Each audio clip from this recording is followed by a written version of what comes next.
नमस्कार, कड़क बात में आपका फिर से स्वागत है और हम फिर आज बात करेंगे डोनाल्ड ट्रंप और नेतन्याहू के बीच में जो अंदर अंदर एक छुपी हुई कुछ न कुछ ऐसा है जो अनबन तो इसको नहीं बोलेंगे, लेकिन नेतन्याहू कुछ और करना चाहते हैं, ट्रंप उससे कुछ और करवाना चाहते हैं और होगा वही जो शायद ट्रंप चाहेंगे। आज बेंजामिन नेतन्याहू इजराइल के जो प्रधानमंत्री हैं वो अमेरिका पहुंचे हैं डोनाल्ड ट्रंप से मुलाकात करने के लिए। आप समझ सकते हैं कि कितना इंपॉर्टेंट है। आपको पता ही है कि डोनाल्ड ट्रंप लगातार उन पर दबाव डाल रहे हैं कि हमास के साथ सीज़ फायर होनी चाहिए वहाँ पर। इसके एवज में अभी आपने देखा होगा कि फ़िलिस्तीन के जो लोग हैं वो कुछ समय पहले डोनाल्ड ट्रंप की जय जयकार भी कर रहे थे। अब डोनाल्ड ट्रंप के लिए तो भाई इज़्ज़त की बात आ गई है कि वो, लेकिन कहीं न कहीं अभी जो नेतन्याहू को ऐसा लगता है कि अगर इस तरह से हमास को खुला छोड़ दिया या बार-बार नेतन्याहू संजय जी एक बात कह रहे थे, कंडीशन रख रहे थे कि ठीक है हम बात तो करेंगे, हम सीज़ फायर के लिए जो भी बात करेंगे, लेकिन उससे पहले जितने भी उनके पास होस्टेजेज़ हैं उसको पहले छोड़ दे। लेकिन इसके लिए हमास तैयार नहीं हुआ और आज भी जो बात फंसी हुई है हॉस्टेजेस को लेकर के ही है। लेकिन सीज़ फायर होगा तो शायद इस तरह की बात आए कि हमास को छोड़ दे। लेकिन हमास को एक बात और इम्पॉर्टेंट बात नेतन्याहू पहले ही बोल चुके हैं कि जो वहाँ फ़िलिस्तीन गाज़ा में हमास नाम की कोई चीज़ नहीं रहेगी। नहीं, बिल्कुल देखिए, कुल मिला के मामला यहाँ पर ये साफ-साफ नज़र आ रहा है कि इज़राइल अपने सारे बंधकों को छुड़ाना चाहता है और हमास उनको नहीं छोड़ना चाहता है तब तक जब तक कि उसको ये लगे कि कुछ चीज़ें उसके हाथ में भी हाँ, उसके आ हक में जाएँ, मिल है जाए। ना? तो अभी तक ये हालत है कि ये बंधक ही हैं जिनके कारण इज़राइल इतना नेतन्याहू झुकने के या लिए भी तैयार है, इज़राइल बात करने के थोड़ा लिए भी। थोड़ा झुकता है। हुँ, बार-बार संघर्ष विराम की बात होती है, बार-बार उनसे बातचीत की बात होती है। तो ये तो अभी रहेगा और देखिए ये खेल अभी चलेगा हुँ, कि वो पूरी तरह से न तो हमास इनके बंधक छोड़ने जा रहा है हुँ, और न ये जो है ये चीज़ें इस तरह से होने जा रही हैं। हुँ, लेकिन छोड़ना तो पड़ेगा। हुँ, अब की बार ये जब संघर्ष विराम होता है और जो कि लग रहा है कि 40 दिन या 50 दिन का संघर्ष विराम हुँ, होगा, नेतन्याहू अमेरिका गए हैं, ट्रंप से उनकी यही बातचीत होगी। लेकिन इस संघर्ष विराम के लिए मुझको लगता है कि साफ-साफ शर्त रख दी जाएगी कि पूरे के पूरे बंधकों को एक साथ रिहा करो और उसके बाद संघर्ष विराम लागू रहेगा। लेकिन ये भी बात देखने की है कि संघर्ष विराम के बाद वहाँ पर गाज़ा में चीज़ें किस तरह से होती हैं, किस तरह से बदल दी जाती हैं और व्यवस्थाएँ क्या होती हैं? क्योंकि देखिए हमास को ये लगता है कि अगर उसने सारे होस्टेजेज अभी छोड़ दिए, उसके बाद इजराइल जो भी बचा खुचा है उसको बिल्कुल बिल्कुल, तबाह कर बिल्कुल। देगा, क्योंकि ये सीज़ फायर का कोई मतलब नहीं है। और इजराइल भी इसी बात का इंतज़ार कर रहा है, क्योंकि इजराइल पर अगर किसी तरह का दबाव है, और इजराइल के लोगों का भी, वहाँ के पब्लिक का भी दबाव है कि भाई किसी भी तरह से सीज़ फायर करके आप लोगों को छुड़वा लें। लेकिन हमास बार-बार थोड़ा आगे पीछे कर रहा है और कतर में भी इनकी मीटिंग भी हुई है। एक ऐसी इनडायरेक्ट कह सकते हैं इसको, मीटिंग हुई है, कतर में पहले हुई भी है, कतर में इजराइल हाँ, और हमास के बीच में, बिल्कुल, जो कि फेल बिल्कुल। रहा। उसमें कोई जी, रिजल्ट इसलिए जी। नहीं आया हाँ, कि वहाँ ये कहा गया कि जो इजराइल की तरफ से जो नेगोशिएटर वहाँ गए थे, उनके पास वो अधिकार नहीं था वो फाइनल कुछ करने का। इसकी वजह से वहाँ भी जो बातचीत फेल रही है। और मुझे लगता है कि अब जो डोनाल्ड ट्रंप से जो इनकी मुलाकात होगी, ये एक फाइनल होगा। इसके पहले कि मुझे लगता है कि इसमें एक सील मुहर मुहर लग जाएगी।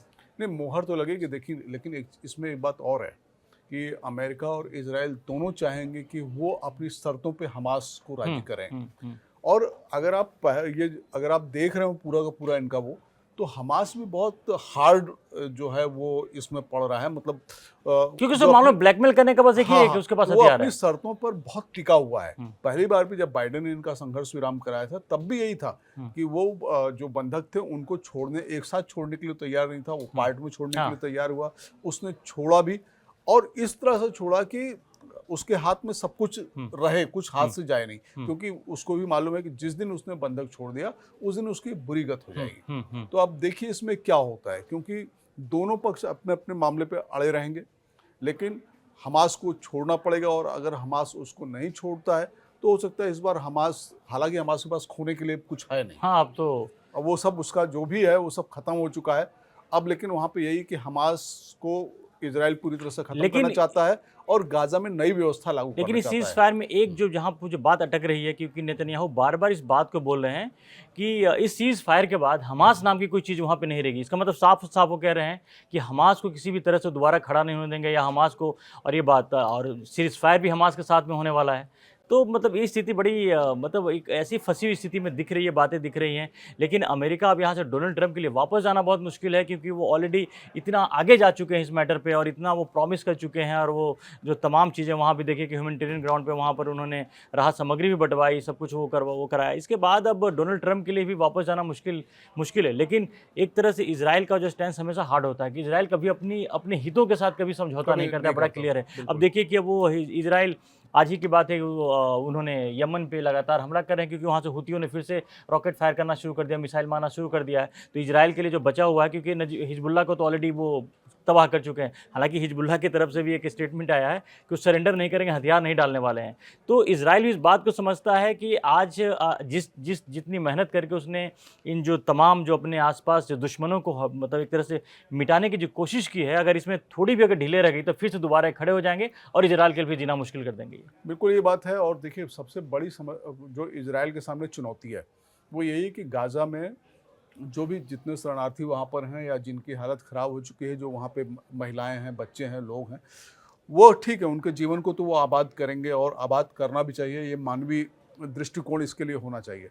लेकिन ये भी पक्का है कि इस बार इजराइल ये सब कुछ इतना सुनिश्चित कर लेगा कि गाज़ा में जो चीज़ें दोबारा उसके हाथ खड़ा में ना हो, उसको भी अपने कंट्रोल में कर लेगा, क्योंकि बहुत ढेर सारी चीज़ें पहले भी जो गाज़ा की थी वो इजराइल के हाथ में थी। वहाँ कोई सामान सीधे नहीं आ सकता था, वहाँ से आप सीधे बाहर नहीं जा सकते थे, तो वो सारी चीज़ें कंट्रोल में थी। अब की बार वो इसको और कड़ा करेंगे। और दूसरा, वो आर्मी भी रखना चाहता है गाज़ा के अंदर में। वो आर्मी भी वहाँ पे रखेंगे, अपनी पुलिस भी वहाँ पे रखेंगे, और जो वहाँ पे उनका स्वशासन है, अब मुझको नहीं लगता कि वहाँ पे वो स्वशासन देंगे, केवल वो गाज़ा के लोगों को रहने के लिए कहेंगे कि तुम यहाँ पे रहो, अपना काम काज करो, लेकिन अब प्रशासन हमारा ही चलेगा। शायद मुझको लगता है यही कुछ वहाँ होने वाला है। हाँ, तो इस तरह की चीज़ें अब खुल करके बातें बाहर भी नहीं आ रही हैं, लेकिन मुश्किल तो है नेतन्याहू के लिए भी। लेकिन जिस तरह से डोनाल्ड ट्रंप ने जो नेतन्याहू की मदद की है ईरान से लड़ाई में, और उसके बाद नेतन्याहू बार बार बल्कि ओपनली ट्रंप की तारीफ भी करते हैं, वो सब कुछ कर रहे हैं। और कम से कम इजराइल अफोर्ड नहीं कर सकता है कि अमेरिका आज की तारीख में उनका हाँ साथ छोड़ दे या हाँ छोड़ दे।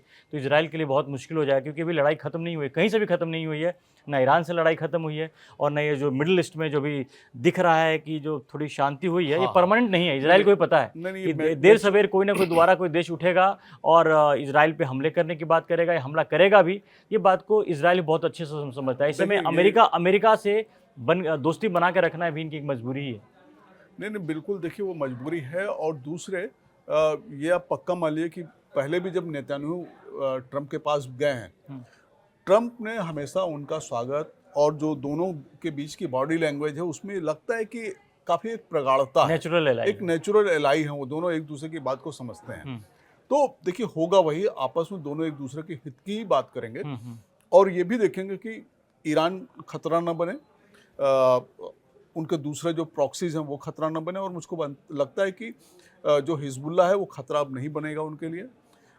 हूती को जरूर ख़त्म करेंगे, और ये पूरी की पूरी स्थिति ले आएंगे कि ईरान भी शांत बैठा रहे और प्रॉक्सी खत्म हो जाए। हाँ, प्रॉक्सी खत्म है, क्योंकि इस बार जो इजराइल की पॉलिसी यही थी कि ईरान पर हाथ डालने से पहले उसने जो उसके प्रॉक्सी थे तीनों पे उसने हमला किया, उसके बाद ईरान पे हमला किया। लेकिन अभी जैसे अभी भी क्लियर नहीं हुआ है कि जो ईरान के पास जो न्यूक्लियर पावर, जो न्यूक्लियर बम बना रहा था, उसकी जो चीज़ें थी, यूरेनियम या बाकी जो चीज़ें हैं, वो बरकरार अभी भी है या ख़त्म हो गया। इस पर भी एक बहुत सस्पेंस होने की वजह से भी इजराइल के लिए ऐसा है कि हेडेक बना रहेगा, क्योंकि ईरान एक ऐसा देश है जो कभी भी उसके पास वो कोई हुती या फिर वो कोई हमास या कोई हिजबुल्ला नहीं है। ईरान के पास पैसा है, संसाधन है, सारी चीज़ें हैं। अगर वो थोड़े दिनों में फिर से दोबारा वो कहीं ना कहीं इजराइल के लिए मुश्किलें खड़ी करेगा, उसको पता चल गया है कि इजराइल को डर किस बात से लगता है। और जो एटम बम है, जो परमाणु शक्ति बनने की जो कोशिश जो ईरान कर रहा बार बार, उसको पता है कि इजराइल की कमज़ोर नस वही है, वो बार बार उसको दबाने की कोशिश भी करेगा,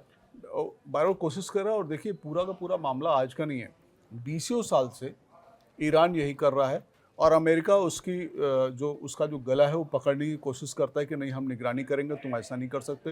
अब की बार इजराइल ने सीधे सीधे उसके ऊपर हमला किया। ईरान निश्चित रूप से ईरान का सपना है कि हम एक हथियार बनाएं, और ये हथियार बना करके हम इजराइल को भी अपने काबू में रखें, उसको डराते रहें। तो देखिए वो भी बाज नहीं आने वाला है। अभी ये पता भी चला था कि जहां वो अमेरिका ने उसके एटॉमिक रिएक्टर को तबाह करने की बात की थी, वहाँ पे हलचल बहुत ज़्यादा दिख रही है। बहुत ज़्यादा हलचल दिख रही है। तो अभी ईरान बेशक अभी नहीं करे, अपने इस प्रोग्राम को रोके, लेकिन ये होगा, होता रहेगा। और मध्य पूर्व एक ऐसी जगह बन गई है जिसको अगर कोई कहे पूरी तरह से शांत हो जाएगा, नहीं होगा।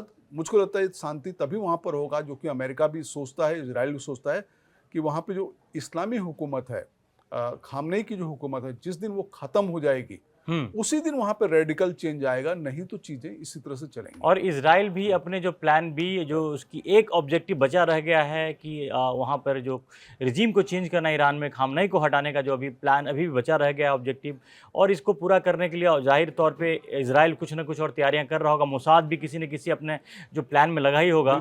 और इस बीच में जो हमास से और बाकी चीज़ें भी इजराइल चाहता है कि टिक करके चीज़ें फिलहाल के लिए शांति कर ले। वैसे एक बात तो तय है कि मिडिल ईस्ट में कुछ ये जो दिखावा है, सीज फायर जितने भी हो रहे हैं ईरान और इजराइल के बीच में हो वो भी, और हमास और जो इजराइल के बीच में अगर होता है तो वो भी, ये स्थायी नहीं है। और जब ये वक्त की बात है, आज अगर ईरान मार खा के बैठा है तो कल फिर से अपनी ताकत जब इकट्ठा करके वो दोबारा इजराइल के खिलाफ कहीं ना कहीं वो फिर से शुरू होगा। इजराइल को इस बात का डर है, इसीलिए बेंजामिन नेतन्याहू जो हैं इजराइल के प्रधानमंत्री, बहुत फूंक के कदम रख रहे हैं हमास से जो सीज फायर होना है। तो अमेरिका के राष्ट्रपति के इससे मुलाकात के बाद इससे भी लगता है कि पर्दा हट जाएगा। और ये जो जिस तरह ट्रम्प भी बोल रहे थे कि एक हो सकता है अगले 1-2 दिनों में जो सीज फायर का रास्ता है वो साफ हो जाए।